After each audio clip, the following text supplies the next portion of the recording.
Hi everyone, I am Vincent Silva and I will be discussing the lesson chunking and micro-teaching basic with its steps and procedures. What is lesson chunking? A chunking activity involves breaking down a difficult text into more manageable pieces and having students rewrite these chunks in their own words. So, during discussions, some students may find the discussion difficult to understand the lesson. Everyone, either teachers and students, has a limited capacity to remember many things. Chunking is the process which individual pieces of an information set are broken down and then grouped together in a meaningful way. A chunk is a collection of basic familiar units that have been grouped together and stored in a person's memory.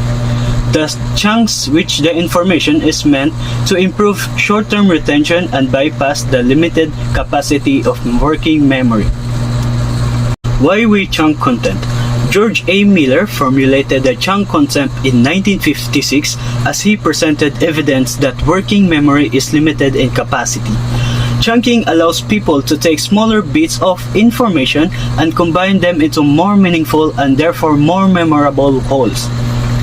Chunking helps an individual to identify keywords and ideas, to develop their ability to paraphrase, and makes it easier for them to organize and synthesize information.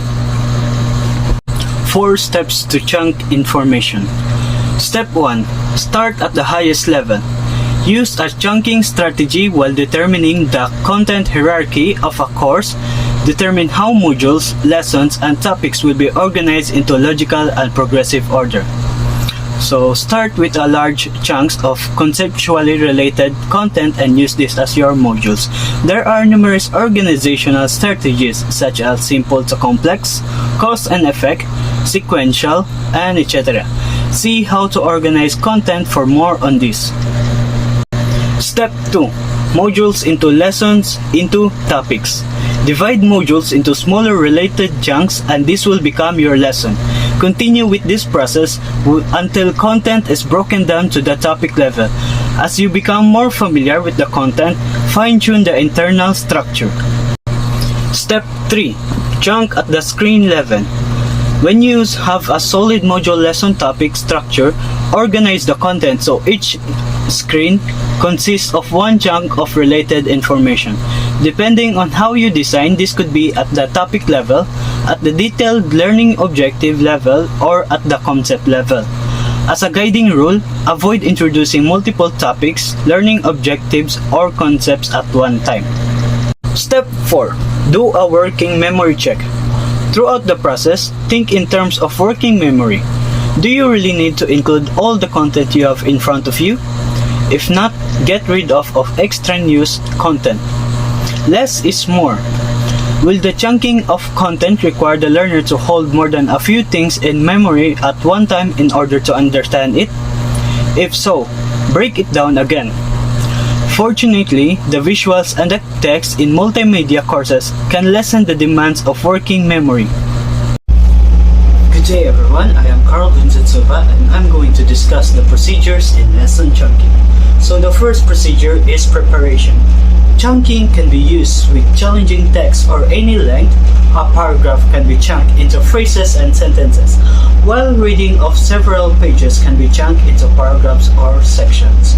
So when we talk about in preparation in lesson chunking, preparing helps students record each chunk in a graphic organizer or just in a margin of their paper, which students may want to prepare in advance. So for the next procedure is the review reading strategies. Before having students work on paraphrasing the text, it is helpful to go over specific decoding strategies, or what we call reading reminders. As students ready, they need to remember to, first, circle words that are unfamiliar. Second, use context clues to help students define these words. Third, look up to the meaning of unknown words. Fourth, write synonyms for those words to the text. Fifth, underline important places, people, and identify them. Sixth, read aloud. Seventh, and lastly, read multiple times. Let's proceed to the next procedure in lesson chunking, that would be chunk the text. Chunking the text simply means breaking the text down into smaller parts. Sometimes teachers chunk the text in advance for students, especially if this is the first time students have used this strategy. So students are asked to chunk the text by their teachers. Students can work with partners or either on their own to chunk the text. The lengths of chunks might vary depending on the student's reading levels. Instead of sentences, a difficult reader might work with phrases. So longer chunks are often more manageable for a stronger reader only. So the next procedure will be students paraphrase meaning. Students should rewrite chunks in their own words. So students should have a paraphrase version of the original text. So why is it important to paraphrase? Paraphrasing is important because it shows what the students understand the text well enough to write it on their own words. The last procedure will be assess and share. The paraphrase text can be used to evaluate students' understanding and reading ability. You can also have students compare their versions of the text. This step sometimes leads to interesting discussions about interpretation, like how different students can interpret the same text in different meanings. We assess because it is the best way to learn others' interpretation of the same text that we have. We assess to justify for one perspective that has a different interpretation from others' perspective. So we share to let them understand of our perspective or interpretation of the word. So that's all for the procedures in lesson chunking. Thank you.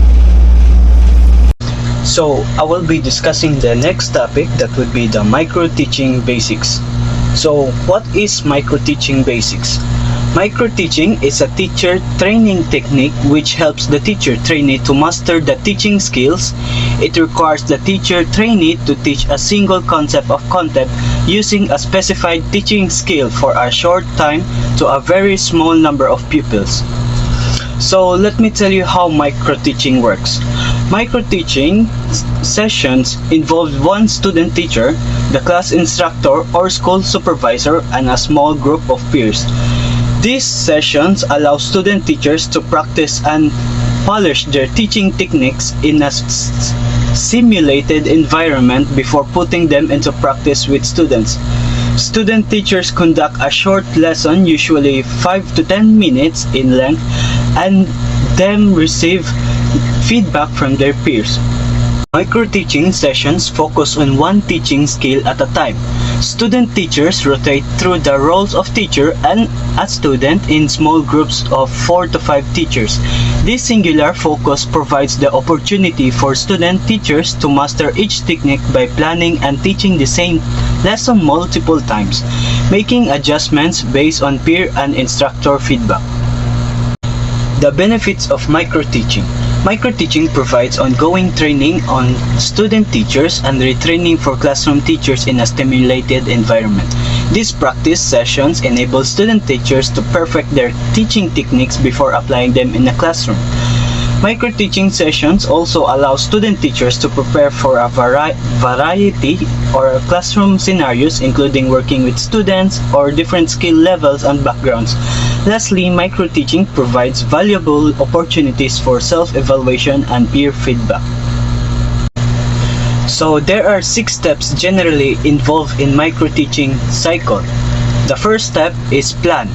This involves the selection of the topic and related content of such a nature in which the use of components of the skill under practice may be made easily and conveniently. The topic is analyzed into different activities of the teacher and the pupils. The activities are planned in such logical sequence where maximum application of the components of skills are possible. The second step is teach. This involves the attempt of the teacher trainee to use the components of the skill in suitable situation coming up in the process of teaching learning as per his or her planning of activities. If the situation is different and not as visualized in the planning of the activities, the teacher should modify his or her behavior as per the demand of the situation in the class. He should have the courage and confidence to handle the situation arising in the class effectively. So the third step is feedback. This term refers to giving information to the teacher trainee about his or her performance. The information includes the points of strength as well as the weakness relating to his or performance. This helps the teacher trainee to improve upon his or performance in the desired direction. The fourth step is replan. The teacher trainee replans his lesson, incorporating the points of strength and removing the points not skillfully handled during teaching in the previous attempt, either on the same topic or another topic suiting to the teacher trainee for improvement. So the fifth step will be reteach. This involves teaching to the same group of pupils if the topic is changed, or to a different group of pupils if the topic is the same. This is done to remove boredom or monotony of the pupil.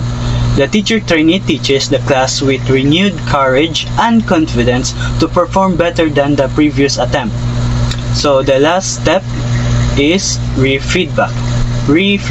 This is the most important component of micro-teaching for behavior modification of teacher trainee in the desired direction in each and every skill practice.